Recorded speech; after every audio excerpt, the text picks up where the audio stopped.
welcome to Family Focus, a program produced by Family Service Association. Thank you so much for tuning in. I'm your host, Mike Moran. We're very, very happy to have you tuned in as we enter the month of April and bring you this edition of the program. Happy spring.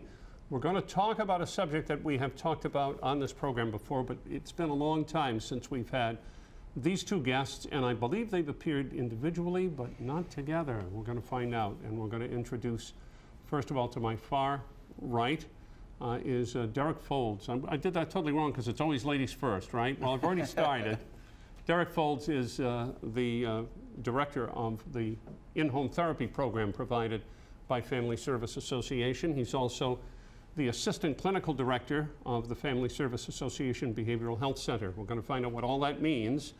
And also joining us is our returning champion, is Amy D'Souza, who has done the program on a number of occasions, very willingly, I'm happy to say. And I think she's here of her own accord today. Amy works alongside Derek as not only a clinician, but a clinical supervisor, correct, with the In-Home Therapy program. And so that's what our subject is. We're going to talk a little bit about just the concept of therapy. It's foreign to many and familiar to others. What happens when the issues in your life that may be creating an unusual amount of stress make you think that it's time to meet with a professional and to talk about some of those issues and to try to work on some solutions to them? I think Amy and Derek are going to go a long way toward demystifying that. And Derek, when we've had you on in the past, we usually start with that because I think it's a great springboard. I have, through various duties that I perform with the agency, occasion to speak to a number of people who are entering counseling, as it's conversationally called, for the first time. And sometimes there's a little bit of apprehension because it's an unknown world to them. Help us break down those barriers, because as a therapist, you deal with this all the time. People need not be needlessly concerned about the process, because it can be, as your career and Amy's career indicate, very helpful to people. Yeah. Sure, absolutely. I would like to say right off the bat, therapy's not magic. I think a number of years back, there was a lot more stigma with people going to therapy. There's something wrong with me, I need to be fixed. And our field really has evolved. That's really not the case anymore. Really, when you're going to therapy, now in 2019, you're looking to get professional services, professional support, advice from an objective person. It's a relationship.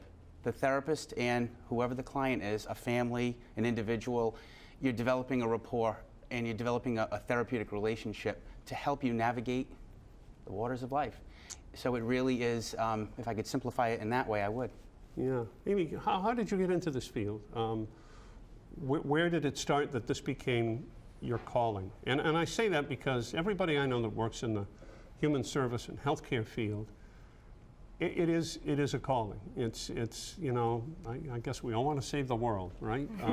How did it start for you where has your career path started, and how has it brought you to where you are now?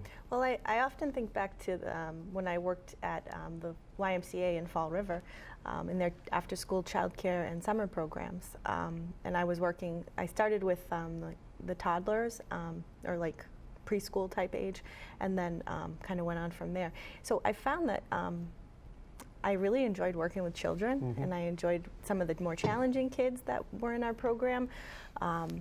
And all of them in general, and I think I just was fascinated by their development and doing that work. You said something very significant. You were sort of motivated to work more with the children that had challenges. Another person with a different skill set and maybe a different calling might have said, "Oh, it's hard for me to work with these kids with challenges. I want to go and work with the kids who are easier, more well-adjusted, high-functioning, however that would be defined." But did you take it on as a challenge because you wanted to see what was going on and how you could intervene in your role and help make those challenges lessen somewhat? I would say so. I think I've kind of had a gut feeling that being maybe higher on the end of being an empathetic person, I could kind of maybe put myself in that child's shoes and kind of say, okay, what's going on for Sure. them, and meet them where they were. So Right. I found that that was something I didn't think I wanted to do at all before working there. Right. So I tried it out because I had some friends working there, and then from here it kind of took off, and now here I am today. Right. And so therapy doesn't involve laying on a couch and staring at the ceiling and talking about all your deep, dark secrets and having some. I mean, I guess there was a time when something that used to be called analysis. And was that really a thing, or was that sort of a layman's term for what was psychotherapy at the time? Well, when I was in grad school way back when, and we were learning how to become therapists, psychoanalysis was a form of therapy. However, when I was in grad school, we were trained as cognitive behavioral therapists. The research just indicated that that's the better way to go about approaching therapy versus the psychoanalysis method.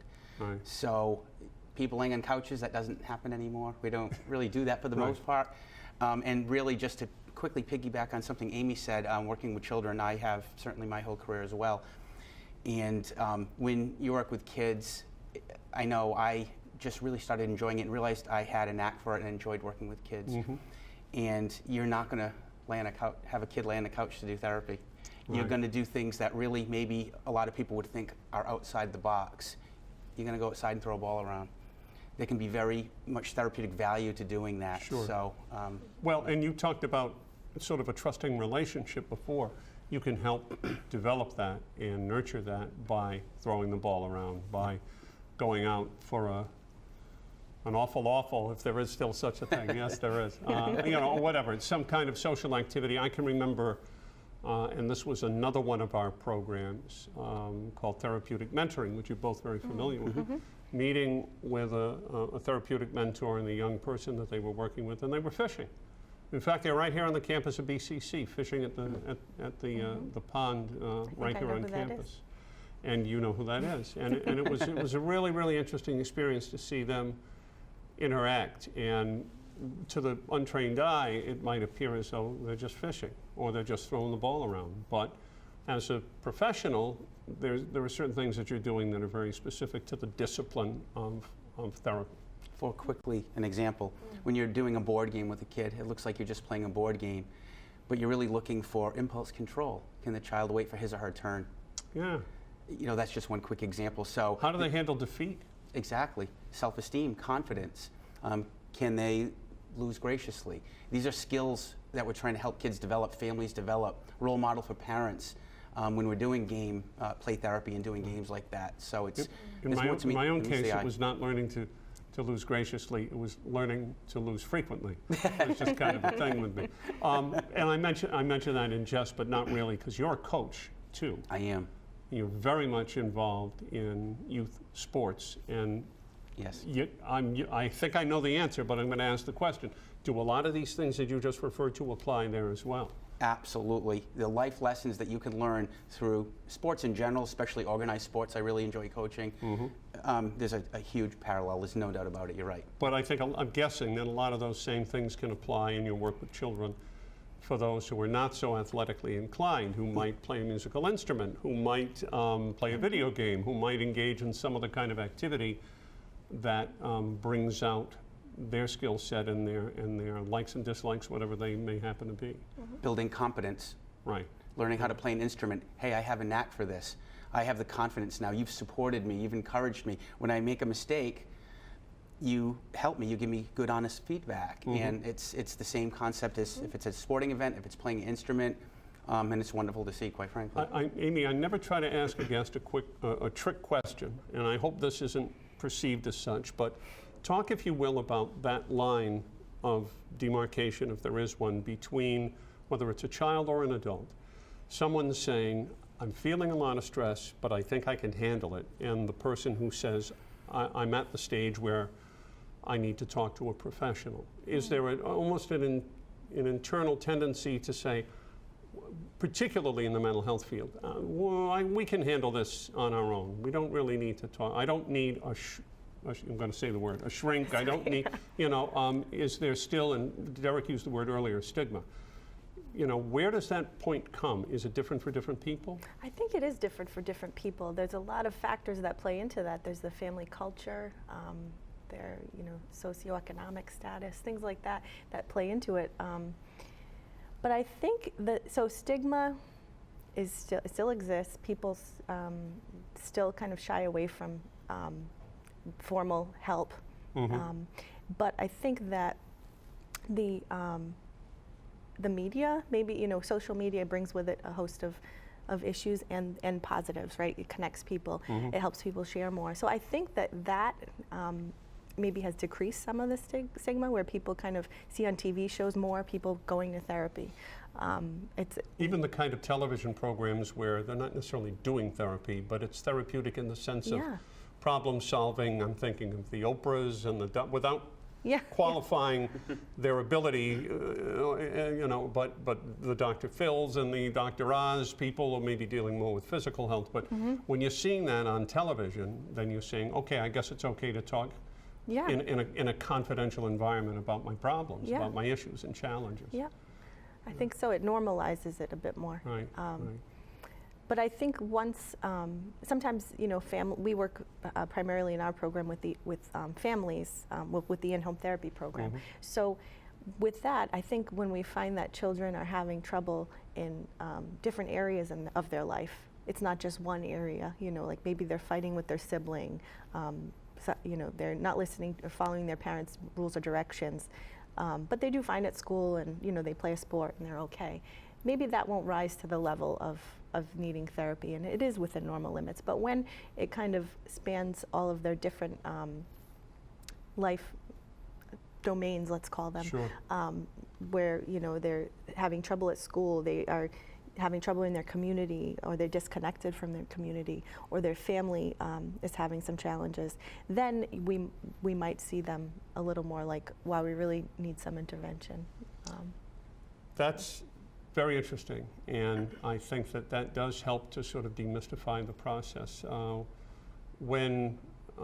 before we talk about the in-home therapy program, which is really your primary concentration, if a person makes that phone call to make an appointment to meet with a counselor, whether it's at Family Service Association or some other clinic or some other private provider out in the community,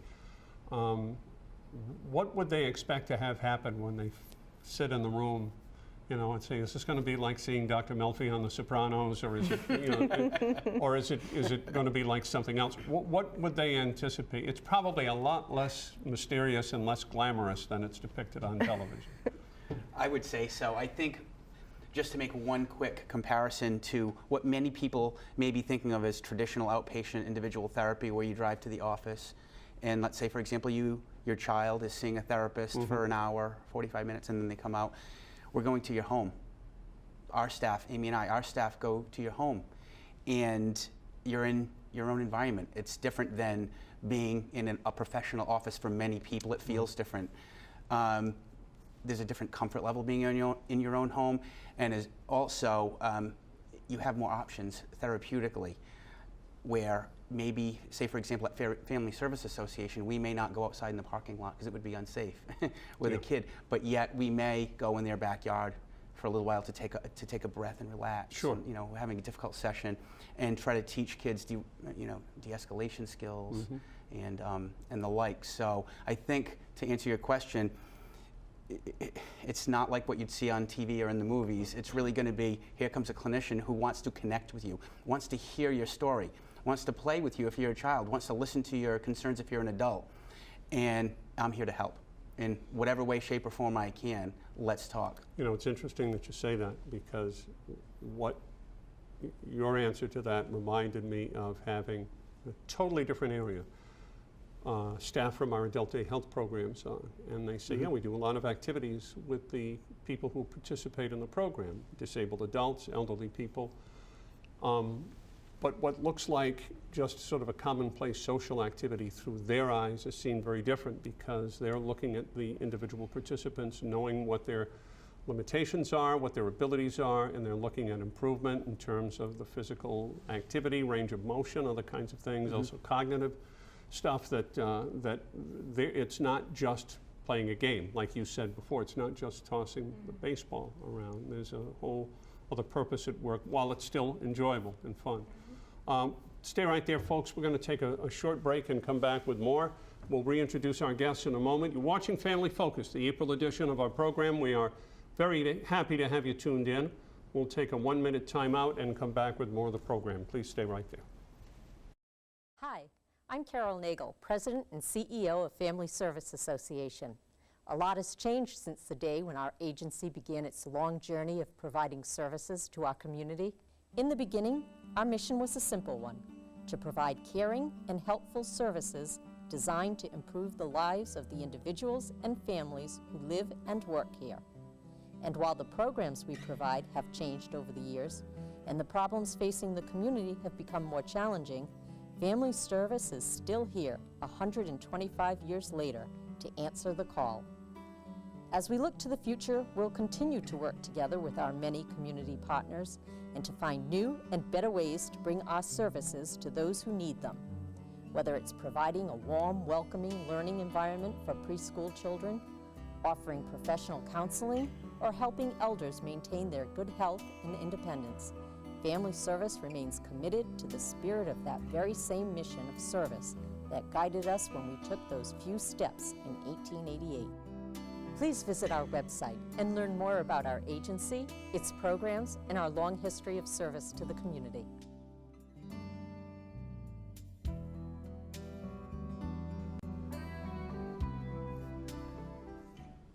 Welcome back to Family Focus. We do want to thank our hosts here at the television studios of Fall River Community Media at Bristol Community College for helping us produce this program. And we not only appear on Channel 95 in the city of Fall River for those who have cable television. We're also on public access stations in Somerset, Swansea, Westport, Dartmouth, New Bedford, and in Fairhaven. So we say hello to all of you. We'll reintroduce our guests. I'll do it the right way now. Ladies first, Amy D'Souza, who is a clinician and a clinical supervisor with the In-Home Therapy program of Family Service Association. And also Derek Foulds, who is the director of the program and also assistant clinical director of the Behavioral Health Center at Family Service Association. Derek, you started to talk about in-home therapy being somewhat like the name implies. It's conducting therapy, it's with young people, and it's in the home. But let's get a little deeper. How did this program come to be, differentiated from other forms of counseling service, which for many, many years our agency and others have done sort of what we call on an outreach basis, you know, at a person's school, at their home, in their place of business.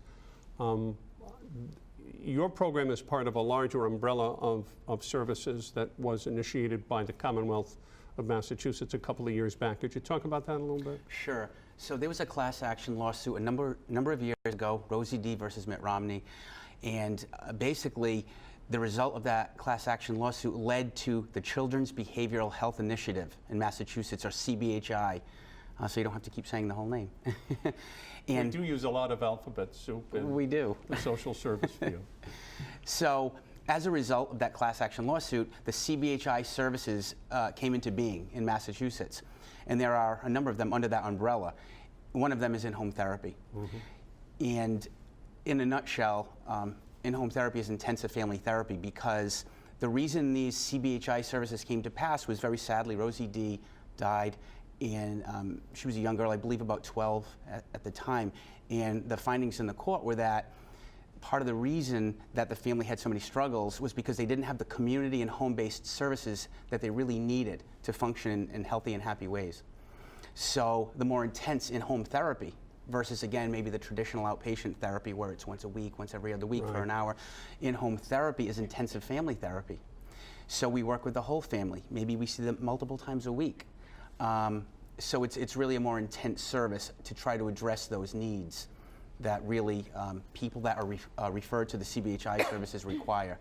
Who qualifies for participation in the program? Because every program has its eligibility requirements.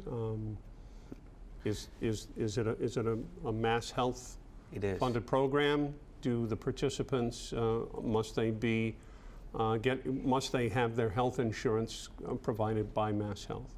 So yes, it's a Mass Health funded program. There are a number of insurance types under the MBHP umbrella, but the identified client needs to be somebody who is under the age of 21. So we're doing family therapy. So hypothetical example, a 20-year-old person lives with his or her mother and father. The 20-year-old person is the identified client, and we work with the whole family. I see. Or the child could be a 5-year-old living with adoptive mom, for another hypothetical example, and that's who we do the therapy with. But they do need the Mass Health Insurance, and that's just a quick blurb on who qualifies as far as the identified client has to be under the age of 21. But there could be some people who also have, and we see a lot of people that are, as nobody knows this better than you, in our behavioral health center, which is our counseling clinic, that are even younger people that are covered by Mass Health, but they don't necessarily need in-home therapy. Is it because of the degree of involvement and the potential of several sessions per week? Is that level of intensity? Who makes that determination? Is that what you and Amy and your staff do? Sure, so you're right, it's the level of intensity. There are more intense needs for an IHT referral, an in-home therapy referral, than, say, an outpatient individual referral. And we have a staff member for in-home therapy who really assesses for medical necessity. Her name's Kate. When she gets the referral form, she will review it, and we get referrals from all kinds of sources. Department of Children and Family, social workers, parents themselves, the list goes on and on. Schools, I would imagine. Schools, outpatient therapists, you name it, the CSA program that you mentioned earlier. So anyway, then we would get that referral form and we would read it. And basically, in a nutshell, Kate would say, okay, here's all the information on this one-page referral form. Does this family meet the medical necessity? Are their needs intense enough to qualify for intensive family therapy? Or should we say this family would be better served at another less intense service? So that's really how we process it. Derek, Amy gave but one example of a 20-year-old boy, I think you said a male. What are some of the other categories, if you hate to categorize people, but other kinds of cases that you have dealt with and your staff, that the staff whom you supervise are dealing with? Are there other kinds of examples of situations that people could relate to who are watching us?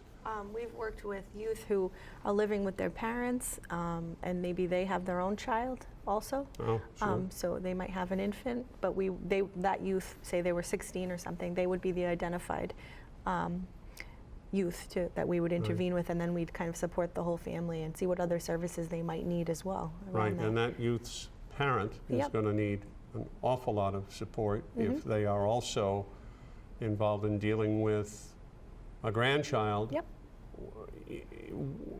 who's going to need care that may go beyond the capacity of their own child to provide. That's a fairly common and, from what I understand, growing phenomenon in communities all across the country. Absolutely. Even to the point where we, through our Family Resource Center, if you go back to the March program of Family Focus, and when we were talking about that, they run sort of support groups for grandparents raising grandchildren.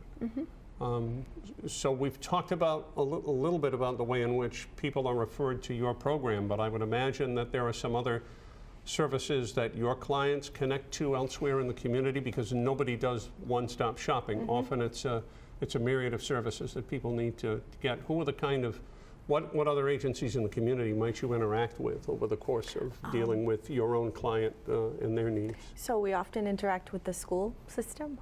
So the actual school or the special education department of the school district. We also might interface with the primary care physician.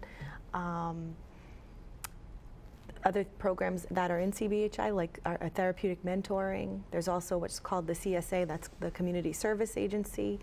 The way they would help us with if there were high needs for coordinating care and getting everybody on the same page, if there were a lot of providers.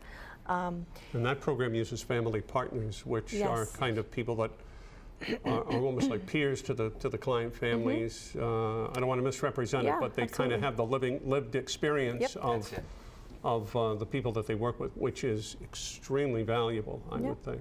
So for example, a master's level therapist, our staff, one of our staff members would be providing in-home therapy maybe, and then somebody from that program with the lived experience. So we would be bringing two different sets of skills together to help the family. Here's from our point of view as a trained therapist, and then here comes the family partner with their lived experience. And you never know what's really going to help a family at any particular point in life, what that episode of treatment. So it's great to have different perspectives. One of the great pleasures that I have in hosting this program is it gives me a chance to do this and showcase the talents of the considerable talents of our staff, yourselves and others, because that level of expertise existing out in the community for people that are in need of services is something that is great to be able to share. Amy, what about the rewards of doing this work? Just for you, I would have to think that intervening positively and appropriately with folks that have these challenges, and in the same way that when you were a child care worker you wanted to work with the challenging kids, it must give you a great reward to see the progress that they make that is due in part to your involvement with them. Absolutely. I think we do have a lot of support within our program to be able to have the knowledge and the tools to share with families, to be able to help them to get where they want to be. So it's not necessarily us doing it, it's us kind of like showing them the way, like you could try this and you could try that, what feels better to you. And so I would say that's a huge reward. It's kind of like almost being a teacher in some ways, but it also involves being somewhat unconditional and non-judgmental in assessing what's really going on, so people can really kind of feel that they can share all that they're faced with. I've told this story before, probably to both of you. I've told it on the air too on this program. I remember meeting and I was talking about that situation with a therapeutic mentor who was fishing with the young boy that he was working with. And I met the young man and he was very outgoing and he shook my hand, he made great eye contact, and I told him my name and he said, "Oh, I know someone who has that same name." And I said to the mentor, I said, "Boy, you wouldn't think that this young man, who was probably about 9, would need our program because he's kind of really got it together." And he said to me, "You should have seen him when he first entered our program," which he didn't have to say, but I interpreted as it was a credit to the work that he had done with him. That he said this boy just kind of came out of a shell and he has developed a greater sense of self-confidence. You cannot put a price tag on what that's going to mean in terms of just from a human standpoint and from a dollars and cents standpoint. If a young man is troubled, you don't know what path he's going to go down. This was, and we talked about success stories, this was one of those great successes.